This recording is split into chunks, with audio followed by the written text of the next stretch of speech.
And welcome back to the Soccer Show. Henry Siwka, the Chairman of the Victorian Soccer Federation, is with us.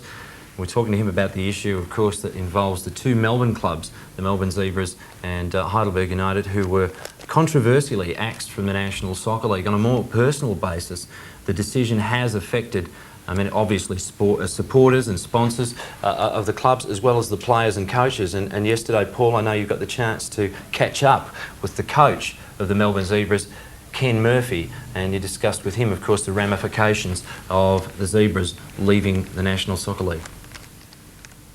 Their inclusion into the competition. That's probably the biggest disappointment.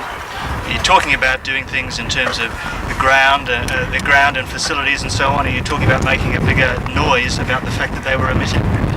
No, I don't think they could have made a bigger noise than the fact that they were omitted. Just disappointed that people think that you only need two teams from Melbourne. Melbourne is one of the sporting capitals of the world, and if you really look at it, if you kick Melbourne Zebras and Heidelberg out, who do you bring in? There's not really much better than them, and everybody's saying that they're not good enough. So that's the biggest disappointment. Melbourne, it's a big disappointment for Melbourne soccer. Whether or not they deserve to be in or out is going to go back to opinion, but it's definitely a big disappointment. Are you confident of being readmitted into the league before this weekend? No. You thought that the decision would stand for 12 teams? I think when somebody like that comes in, if he makes a strong decision as he did, then allows the clubs to steamroll him, he's in for big trouble. There was no way that he could allow the clubs to steamroll him. So, the comments there from the coach of the Melbourne Zebras, Ken Murphy, and it's a pretty tough time for him and all the people involved at those two clubs. We've got the Chairman of the Victorian Soccer Federation, Henry Siwka, sitting in with us tonight to discuss the issues that were resolved, I guess, to some degree on the weekend up in Sydney. We were discussing the constitution of the ASF, and a lot of this toing and froing about the legalities of dropping the clubs from the league has revolved around the vagaries, perhaps, of the Articles of Association. Now, in my opinion, Henry, the next step we've got to do is rewrite the whole blessed constitution. I believe that's already underway. It's been a bane of ours for quite some time, and in fact it was something that we took up in the initial stages with the previous chairman, and I think we had to burn ourselves up very, very quickly on that particular issue. But be that as it may, yes, it is. There are inconsistencies, and in fact there are contradictions right throughout it, and it really needs to be redone. What I need to ask, really, and I know particularly the Victorian supporters, and for good reason, they've been up in arms and fairly indignant about the decision that we do lose two clubs, as well as the Parramatta Eagles. But I wonder too whether there is a degree of misplaced parochialism about the huffing and puffing that's emanated from Victoria, because in reality, if it were for the good of the league to reduce to 12 clubs, and that's debatable, but if it were, Heidelberg and the Melbourne Zebras would probably rightfully be the two clubs in the gun. You've got the Zebras. We had Peter Balassani last week. 45 years in existence, they still haven't got a home ground. Well, if we're talking about Victorian clubs, the answer is yes. However, it goes a little bit further than that. It's not just Victorian clubs. There were criteria set up for clubs to be admitted or chucked out of the league, if we can coin that phrase. And there are some other clubs from Sydney whose criteria, I am sure, didn't meet the standards as set. So there's a two-edged sword. There's a two-edged argument to all of these things. And well, the decision's been made, and that's the start. Now, that's only the start, and it doesn't mean that that's where it finishes, because David Hill certainly does have a lot of other teams in the gun. Just very quickly, I did mean to ask too, Summer League for Victoria with the inclusion of the Zebras and Heidelberg. It has been discussed unofficially, I believe, at board level. Only unofficially at board level, and we're going to have to review the whole situation now. We've been aware of it happening, so we've taken some steps, but we're now going to have to take a look at it within the context of everything that's happening within the Australian Soccer Federation. Just one question, Henry, regarding the vote that took place. You said it was a 45-0 vote against changing from the 12 divisions. Now, where did the VSF sit on that? Because their position prior to this weekend was surely one to reinstate the two teams, or at least stick with the constitution, which had 14 teams, yet obviously you didn't vote that way when it came to the voting situation. Why is that? No, well, there are two things. This had nothing to do with the Constitution. The Constitution, we voted for the Constitution to be retained, and we still say and maintain that the Constitution must be adhered to. However, there's another point there, because they were talking about a resolution of the board. Now, this is the only thing that was discussed. Whether the board acted within the constraints of the Constitution and in fact the memorandums and articles of the Constitution, that's another question, and that may be tested in the courts. And I believe that the Victorian clubs and indeed the Sydney club are talking very seriously about testing that in the courts. So you think there will be legal action taken? Perhaps the three clubs will band together on this or go their own separate I doubt ways? very much whether they'll band together on Yes. it. I think soccer and soccer politics has taught us all that banding together is not the way that they normally go. They do band together on I think the wrong issues rather than the right issues, and this is not one of them, I don't think. Henry, we're talking about a can of worms if you're talking about legal action. Just very quickly, in terms of the two Melbourne clubs, do they take that course of action with or without the support of the Victorian Soccer Federation as a body? As a body, we support our clubs, but we can't support the particular action that they're going to take in court. There's nothing we can do for them as a soccer federation. I mean, that's beyond our scope of work.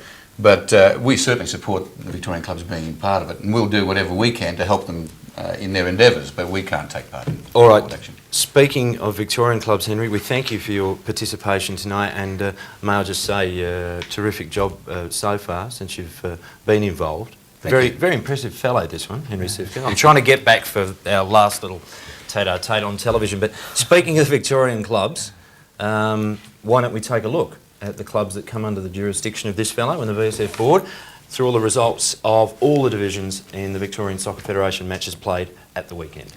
This is, we'll start first of all with the State League Division 1.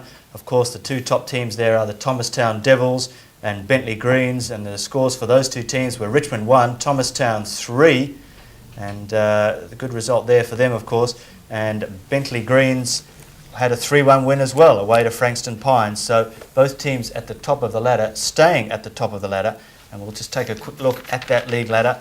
They're tied neck and neck on 40 points. Bentley Greens currently with a far better goal difference, 28 as opposed to 17. At the bottom of the ladder, we've still got Knox City, clearly at the bottom too, 6 points away from the second team in Broadmeadows. Quick look at the league goal scorers ladders, and it's Chris Androitis of Bentley Greens. That's appropriate considering they're top of the ladder, top on 17. Peter Petrakos of Clarinda second on 15 goals. State League Division 2, and we had some interesting scores here. Look at this one, Regent Buller 3, Nunawading City 5. And if you're a fan of away results, here's another one, Ringwood City 3, Springvale White Eagles, Ringwood City 2, Springvale White Eagles 3. And we also had a 7-0 there as well, with Altona East too good for Clifton Hill.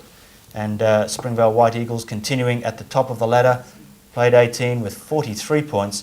Moorabbin City with a game in hand, but they're also 6 points adrift. And down the bottom, poor old Clifton Hill on 8 points.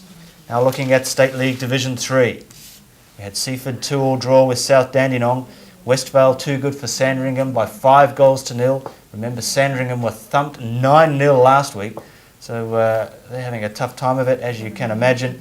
Melbourne City too good for Pascoe Vale, and Eltham Diamond Valley a 2-0 win over Sunbury United. Just checking on the league ladders there, Westvale still top, played 18 with 43 points. South Dandenong 3 points back, same amount of games played. Melbourne City a further 5 points back with a game in hand. Down the bottom, there they are, poor old Sandringham, just 2 points for the whole season. So it's a tough hill. Welcome to Division 4 next season, boys, I'd say. And we'll look at Division 4 now. And here's a great result. South Walton Turner 2, South Springvale 6, Stonington 4, North Coburg 2. Plenty of goals here. Probably the biggest and best score of the day was Langwarra and a 6-0 winners over Williamstown.